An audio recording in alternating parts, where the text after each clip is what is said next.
Fidèles amis de Prime News Télévision Bénin, bonjour et bienvenue à cette session d'information internationale.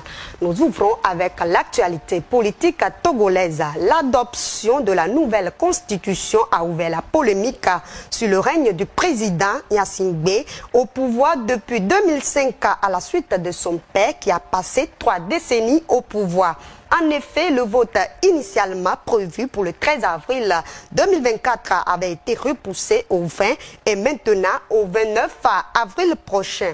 Conclusion, les partis de l'opposition togolaise affirment que c'est une manœuvre pour maintenir fort au pouvoir encore plus longtemps. Au Mali, le ministre de l'administration territoriale et porte-parole du gouvernement, le colonel Abdoulaye Maïga, informe que toute activité des partis politiques ou des associations à caractère politique sont suspendues jusqu'à nouvel ordre sur toute l'étendue du territoire malien. Ceci pour des raisons sécuritaires. C'est un décret pris en conseil des ministres par le chef de la junte, le colonel Assimi Goïta, ce mercredi 10 avril 2024. En Afrique du Sud, depuis la fin de l'apartheid, c'est l'ANC qui gouverne. Le parti est sur le point de perdre sa majorité parlementaire pour la première fois de son histoire. L'ancien président Jacob Zuma se retire de l'ANC. Il gagne le terrain avec son nouveau parti, le MKP,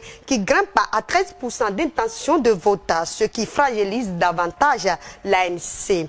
À présent, l'actualité belge. Ce mercredi 10 avril 2024, les législateurs de l'Union européenne ont approuvé un texte de loi sur l'immigration afin de mettre fin à des années de division sur la manière de gérer l'entrée des milliers de personnes sans autorisation dans le pays. Cependant, les 27 pays membres de l'UE doivent à présent approuver cette loi lors d'un vote d'ici fin avril avant qu'il puisse entrer en vigueur.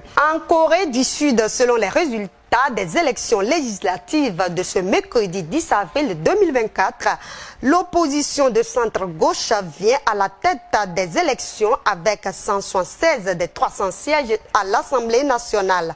Conséquence, le président Yoon Suk-yeol se trouve donc en difficulté pour les 3 dernières années de son mandat. Et Lee Myung apparaît comme le vainqueur de ces élections. Guerre Israël-Hamas pour finir. La liste des dégâts que cause cette guerre s'amplifie de jour en jour. Sur le plan humain et social, le constat est attristant.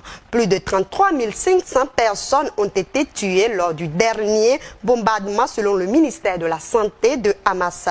Sur le plan éducatif, 625 000 enfants en âge d'aller à l'école n'ont pas eu une heure de cours depuis le début de la guerre, car les établissements sont détruits ou occupés par les réfugiés. On dénombre 300 écoles, collèges, lycées et universités ruinées sur le plan matériel.